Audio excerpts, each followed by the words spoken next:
આજે આપણે micro controller 8051 નું ક્લાસિફિકેશન જોઈએ કે જેના મુખ્ય 5 પ્રકાર એનું ક્લાસિફિકેશન થાય છે. પહેલું છે બેઝડ ઓન મેમરી.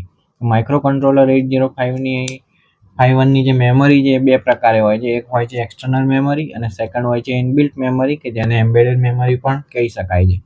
બીજું એનો જે ભાગ પડે છે બેઝડ ઓન ઇન્સ્ટ્રક્શન સેટના આધારે પડે છે. ઇન્સ્ટ્રક્શન સેટ મતલબ કે એના આધારે જે પ્રોગ્રામિંગ આપણે કરીએ છીએ તો એની કેટલી ઇન્સ્ટ્રક્શનો હોય છે એના આધારે તો બે ભાગ પડે. એક હોય છે CISC મતલબ કે કોમ્પ્લેક્સ ઇન્સ્ટ્રક્શન સેટ કોમ્પ્યુટર અને સેકન્ડ છે RISC મતલબ કે રિડ્યુસ્ડ ઇન્સ્ટ્રક્શન સેટ કોમ્પ્યુટર.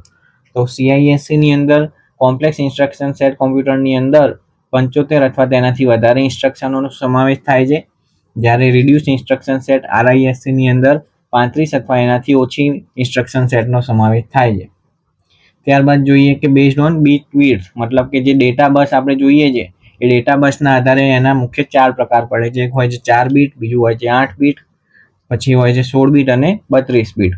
તો 4 અને 8 બીટ જે હોય છે એ આપણા બેઝિક જે માઇક્રો કંટ્રોલર હોય છે એ જ હોય છે, જ્યારે 16 અને 32 બીટ વાળા જે હોય છે માઇક્રો કંટ્રોલર એ ડિફેન્સ સિસ્ટમ અથવા સેફ્ટી સિક્યોરિટી સિસ્ટમમાં એ વપરાય છે કે જે હાઈલી પ્રિસાઇઝ હોય છે.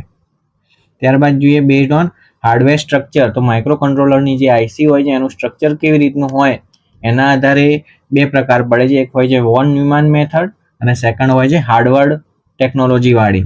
તો વોન ન્યુમાન અને હાર્ડવર્ડનો મુખ્ય તફાવત શું છે? તો વોન ન્યુમાનનું સ્ટ્રક્ચર જે હોય માઇક્રો કંટ્રોલરમાં એમાં રેમ અને રોમ બંને માટે કોમન મેમરી હોય છે. મતલબ કે પ્રોગ્રામ અને ડેટા જેને આપણે કહીએ છીએ કે રેમ એટલે ડેટા મેમરી અને રોમ એટલે પ્રોગ્રામ મેમરી.